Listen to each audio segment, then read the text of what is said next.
Well, good evening, everybody. I hope everybody is doing well. I hope your day has been a wonderful, beautiful, sunshiny, getting cloudy and humid kind of day. I'm excited. I saw that Terry and Lisa are saying we're going green on Friday. I guess I was a little confused about that. When I heard we were going green on Friday, I started a compost pit, started recycling. I want to, if you have eggshells, bring them over. I'll throw them on the compost pit. But apparently it has something to do with COVID. And so I think that's what we'll do. We'll go with COVID instead of recycling stuff. So starting off with a little bit of a stupid dad joke kind of reminds me that this Sunday is Father's Day. And if you have not had a chance to go purchase things for your dad, you should probably do so. Celebrate your dad, celebrate him as much as you possibly can.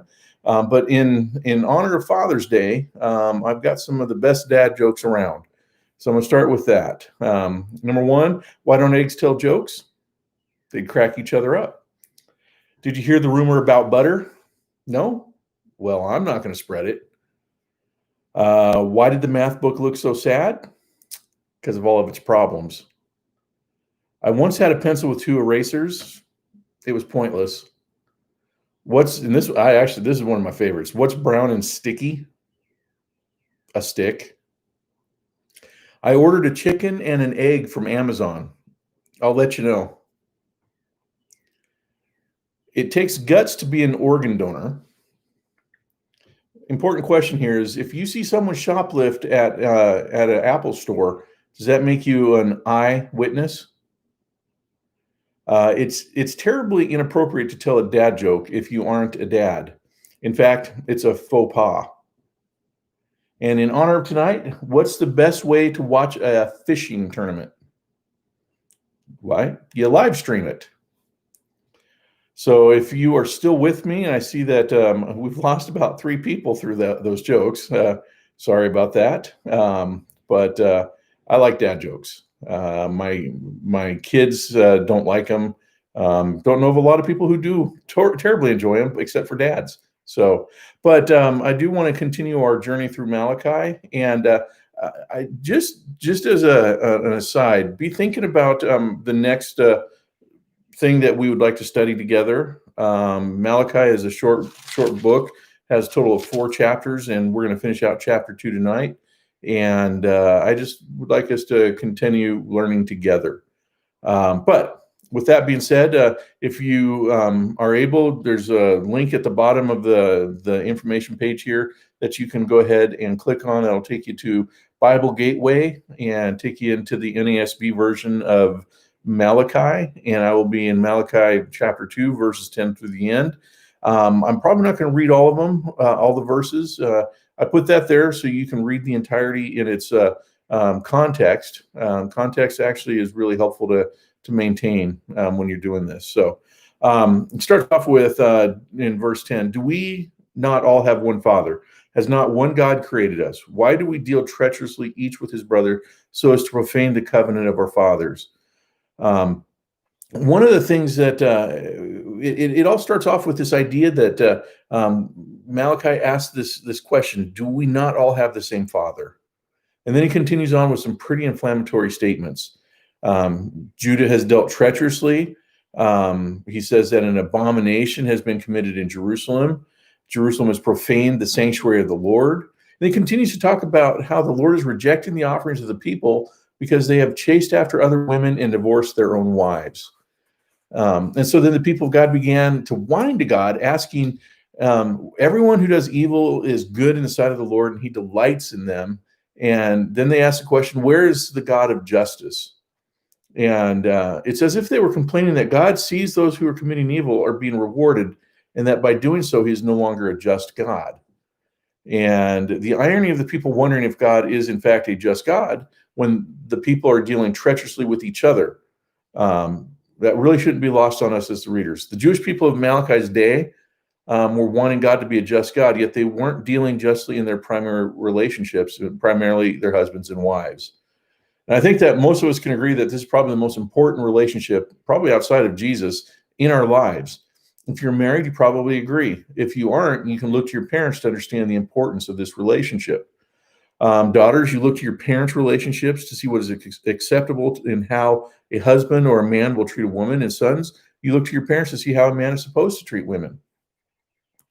And if what we read here is true, and what we read in Ephesians is true, the relationship between a husband and a wife is reflective of Christ's relationship with the church, and that's to be reflected to the outside world. So when we read in Malachi that God's relationship with His people has been marred, the roots are found in how men and women are treating each other in marriage. And I think we can make a logical connection here is that if we are treating our primary relationships poorly, then our secondary relationships become collateral damage as well.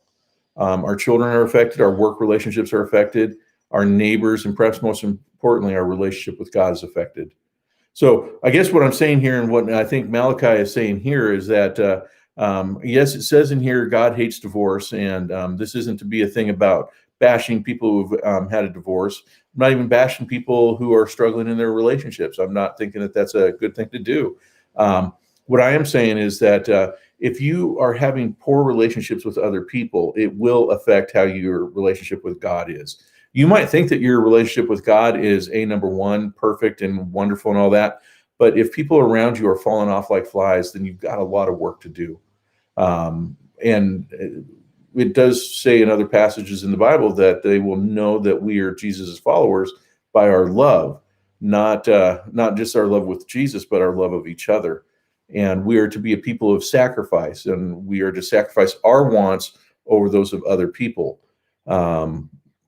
And nowhere is that more important than in the primary relationship of a husband and a wife. And so with that being said, I just want to talk about some of the things that I think that are pretty super important when it comes to maintaining a good relationship with your spouse. Now, if you're not married and you're watching this, take this to heart. Eventually you may be married. If you are dating somebody, great. But number one, if you are in a serious long-term relationship with somebody, whether you're married to them or not, well, let's go with that you're married to. Date each other frequently. Don't wait for COVID to make it so that you have to date your spouse. Date your spouse frequently. Set aside a time on your calendar where you say, I'm blocking out this time to be with my wife. When Janie and I were working an awful lot and had our calendars were kind of offset, we actually had to carve out time to where we would sit down and check in with each other, see how we're doing with each other, see how the kids were doing, see how our jobs were doing. We had to make certain that we were intentional about that. And I would say that we continue to still date each other, but it looks a little bit different during COVID. So anyways, continue to date each other. Spend time in prayer together beyond just saying a blessing over a meal. I can't tell you how critically important this is. I can't overstate it. It is so important that you pray with your spouse. You get to hear their heart. They get to hear your heart. You actually sit down and you are together in the presence of Jesus together, spiritually in the throne room of God. And I think that when you come before the King together, you can only be strengthened by that. Number three on this, things to do to keep your relationships solid. If you're experiencing trouble, seek some help. Too often in relationships, we wait until things are off the rails before we actually try to fix the railroad track. And as a pastor, I got to be honest with you. When people come to me and say that they need help, I'm usually by the way, I'm the last person that they're thinking of. So let's just try it out. See, if the pastor has any insights that Dr. Phil doesn't have, or the self-help book doesn't have, or the divorce attorney doesn't have. Unfortunately, by the time people usually come to me, it's too late. I'm encouraged when people come to me ahead of time, when they're sensing, there's some issues. We should probably talk through these things. Nothing wrong with getting help. I can probably change the oil in my Jeep, but I will take it to somebody who's a professional, mainly because Well, because I don't want to do the hard work underneath the Jeep by myself. I'd like somebody to do the hard work for me, so that I can enjoy the fruits of that. So, and then maybe as important as number three, but find a place to serve Jesus together. Sometimes when we get into the rhythm of serving Jesus, we kind of go our separate ways. Some people feel like they're called to youth ministry. Some people feel like they're called to ushering, and never the twain shall meet. There's going to always be an opportunity for you to serve Jesus together. It may not be consistently on a Sunday morning. Maybe it will be occasionally in the community. Whatever it takes and whatever it looks like, I'm a champion for that. Serve Jesus together. It's a lot of fun.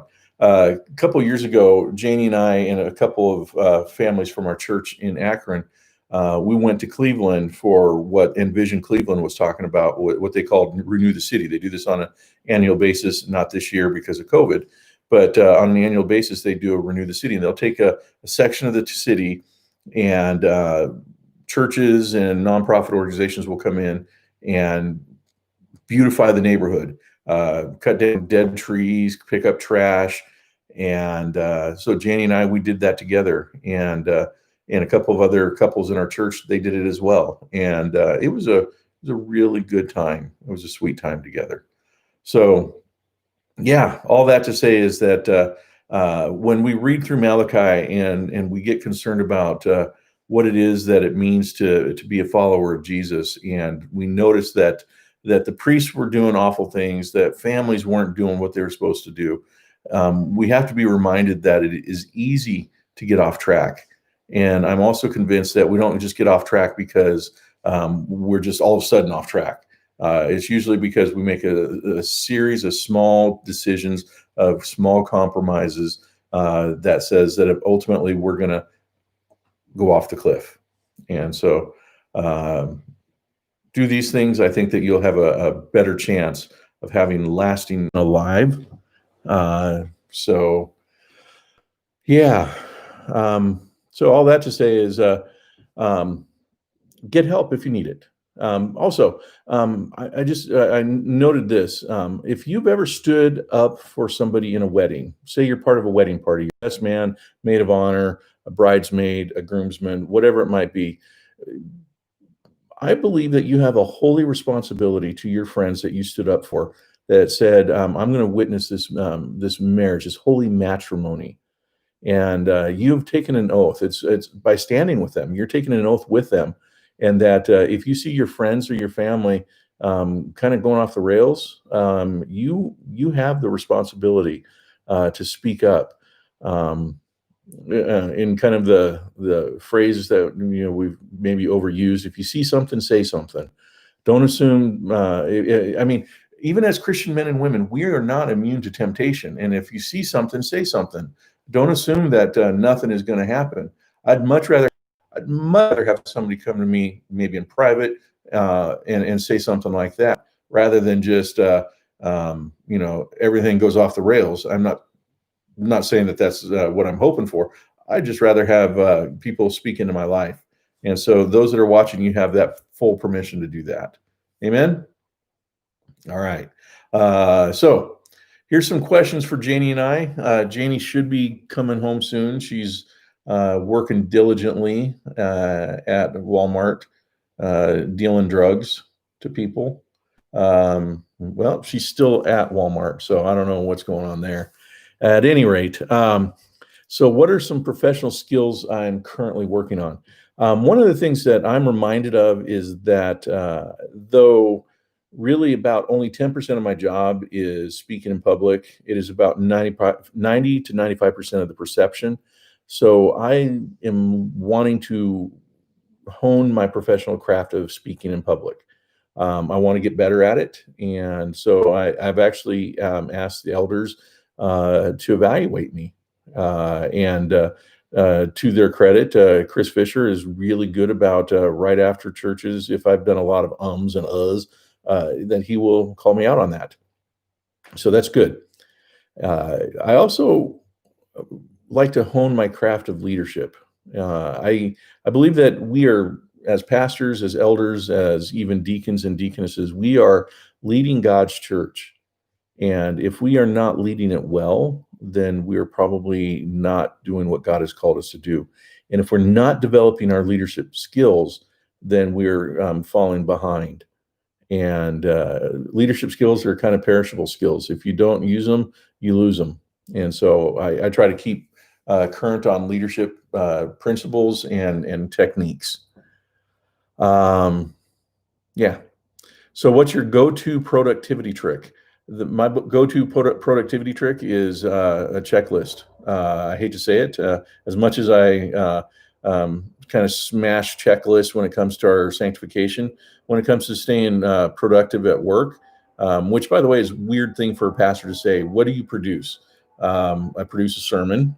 Hopefully, we are developing godly leaders, and hopefully, we are developing future disciples of Jesus. So, yeah, we do have a production thing. So, checklists. I have a list of things that I wanted to accomplish in my first 6 months. I'm working my way through that list, and COVID has been a challenge on that, but we can do it together. So, what's the worst job you've ever had, and what did I learn from it? Okay, so I love telling this story because it gives you a little insight into me. As I think I was a senior in high school. I got a phone call from my aunt. My aunt was the accounts payable clerk at a fish cannery in Anacortes, Washington. I got a call from her like a Wednesday night saying, "Hey, can you come work at the cannery on Thursday night? We have a lot of fish coming in, but we don't have a lot of people to work the fish." And I, stupidly said, "Sure." So Thursday night rolls around. I had to be at the cannery at 4 o'clock in the afternoon or evening. Got there and got assigned my job. And what my job was I was to take these frozen fish pallets that were probably the size of a dining room table, take them off a roll around cart, and dump the fish into a brine that the brine would move down. I don't know what they were doing with it. They would move the fish through this brine solution of salt water down to the end, and then they would get restacked on the end, and we had to move the fish into walk-in freezer. Hard work, backbreaking work, and by the end of the night, I was supervising people. And so that was just kind of a weird thing for me. But as I'm driving home, it's like midnight, 1 o'clock in the morning. I'm driving home, I'm bone tired, and my arm starts to itch. So I start scratching at my arm, and something feels like it's flaking off of me. I was like, "What in the world?" But the itch continued. So I flipped the dome light of my cat of the truck on, and I look down, and my arm is just covered in fish scales. Just awful. I didn't go back. So what did I learn about that job? Working in a fish cannery ain't for me. Yeah. What did I truly learn about that is that I'm actually hard work will pay off. Going from entry level dumping fish to supervising people dumping fish as a 16, 17-year-old kid. That was a pretty powerful moment for me because I realized that I like leading people. So, what's a mistake you made early on in your career, and what did you learn from it? All right, so this is a two-parter, and I recognize that this is open to the public. So I say this with sensitivity to all parties that are involved in this. I was at a church one time, and I'm speaking specifically as a pastor on this because I've had a couple of different careers. But as a pastor, there's two things that I and they actually kind of tie together. There's always going to be a landmine in every church that has been around for any amount of time. And I would say that the older the church is, the more likelihood that there are more landmines than you're aware of. And the for instance is that I was at a church and one of my first sermons at this church, I was unaware of the importance of the pulpit to some people. And I mean that the positioning of the pulpit, I just meant that what I said is, I hope you guys don't mind if I step out from around this battleship of a pulpit. What I did not know is that the prior pastor who had passed away a couple years prior And the worship coordinator had built that pulpit together, and he took my slight as an insult to he and his friends' handiwork. And so I was unaware of that. And from that moment on, there was kind of a bit of some tension between me and the worship coordinator. The next time that I'm aware of a minefield was fairly recently. At my previous church, we had what I call the Hall of Fame. Most of all the previous pastors have a little 4x7 picture set in a shadow box that is hanging between the two restrooms, the male and female restrooms. That had been there for, I don't know how long. Didn't realize the significance of it either. But one day I took the picture board down and hung up a very nice CMA stained glass logo that came out of the North Central District office. And what I did not realize is that was a landmine, and I stepped on it. And so those are mistakes that I made early on. Learning from that is actually ask a lot of questions. If you think that you've got all the answers, maybe you don't. So ask more questions. What's up? And then, so what energizes me at work? I love it when people are advancing in maturity in Jesus, whether it's incremental step or if it's a major step forward. And don't be taking my coffee. I love that. What drains me is when people camp out on non-essentials, where we want to argue over things that actually have no lasting spiritual significance. And usually those center around preferences. So those things are the kind of things that drain me. So with all that, my lovely bride is here. Hello. All right. So questions. You want me to just interview you? Sure. All right. What's one professional skill you're currently working at? Okay. So I do sell drugs, but prescribed medication. And so I have to go through a certification for that. I have a few years. I never actually thought I would go back into pharmacy. So I let my certification in both West Virginia and Ohio expire. So I'm working towards that. Okay. What's your go-to productivity trick? Focus. Intentionality, but extreme, just like it's mind over matter. It's get her done. What's the worst job you've ever had, and what did you learn from it? So I was working as a pharmacist tech at the medicine shop in Ohio. And I had the opportunity to be a pharmacist technician, like manager at another pharmacy in town. It was like family owned. It wasn't a chain. And when I interviewed, apparently the person thought I had leadership skills and thought, wow, okay, well, I could place you in one of three places. We had three pharmacies that needed those positions filled. So they kind of took me on tour to see which one I would like. Now, a lot of you guys probably don't know me, and you probably don't know the fact that I used to have like a hero complex, like run in and save the day. And so the first place they took me was like it had just been remodeled. It was beautiful. It had no customers. And it had like overly staffed.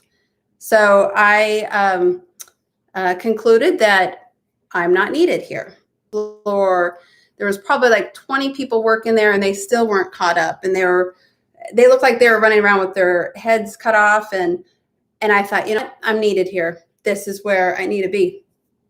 And I said yes, without, which will be part B of the question. What I learned from it, without inquiring of the Lord. And probably 2 days in, I was definitely regretting my decision of being there. It was just really hard soil, no respect, even though I was a manager, no respect whatsoever. And it was just hard. But I told the Lord, like, I made this bed. I'm going to lay in it until you actually remove me from it. Because if it's hard, the Lord will get me through it, if I rely on him. And so I stuck it out until I really felt the Lord actually call me out of it, which was when the district superintendent at the Central District called me up out of the blue and said, I don't know if you're looking for a job, but I have one for you if you want to come interview for it. And I thought that was the green light, that the Lord was rescuing me out of this place. It was 9 months. It was like child labor, like birth, like pregnancy, labor, 9 months. But so what I did learn is inquire of the Lord. Definitely. Because even if it looks good optics wise, like, oh yeah, that's the best place for me, it might not be the best place for you that the Lord would have you be. Yeah. So, yeah. All right. What's a mistake you made early on in your career, and what did you learn from it? Sharing too much. You all know I'm very relational. I really love people. But sometimes in the workplace, you just got to draw that line of what you share, how deep you go with people. And the follow-up to that then is what did you learn from it? What I learned from it. So when you cross over from just, being a coworker to a friend, well, when conflict happens, then emotions are a part of it. And so a couple of times I've had some experiences where I just felt like betrayed, and the whole loyalty factor. And so I've just learned, especially now here, my primary job actually is to you all, to the Lord, to the ministry here. Secondary is the pharmacy job. And I'm learning there just to do my job well, but yeah. What energizes you at work? Work. Mm-hmm. Work energizes me. I love being busy. Conversely, I don't like it when there's nothing to do. I will create work if there's nothing to do, just because I like to keep active and busy, and yeah. All right. And what drains you at work? Bad attitude. Someone that someone that just has a bad attitude, someone that's just mad at the world all the time, someone that just, is insincere. That really just, it drains me. It just actually makes me sad. Yeah. So. Okay. Yeah. Cool. Thanks for joining us, Jamie. Yeah. So a couple of things. There's a link there in the comment section to go ahead and click over to the Zoom room. We'll join you there in just a moment. Again, like I always say, you may consider clicking over there and then coming back to this tab. And once we're done here, closing out your YouTube. That way it doesn't autoplay the next video. The other thing is you're going to see in next week's bulletin that we are, in fact, going to move into our phase 2 of our return plan. And so if you're confused or concerned or have any questions, feel free to call us at the church, email us. And speaking of that, if you feel as if, okay, so this goes to those that have joined us in the flesh on Sunday mornings. If you feel as if you got COVID or you are experiencing some of the symptoms of COVID, we just ask that, number one, obviously see a doctor, get tested, but also would you use the prayer@huntingtoncma.org email to let me know. We do need to know those things because we need to make informed decisions about, are we moving too fast? Do we need to roll things back? Do we need to spend some more time sanitizing? Things like that. So if I've never heard my phone make that noise before. So please do that. With that, I'm going to pray, and then I'm going to sign off, and then I will join you in the Zoom room here shortly. So Jesus, would you just bless our time? We do thank you for the insights that we do gain from Malachi on our relationships, and that our relationships that we have with those around us are reflective of our relationship with you. I believe full-heartedly that as we grow closer together with you as husbands and wives, we'll grow closer to each other at the same time.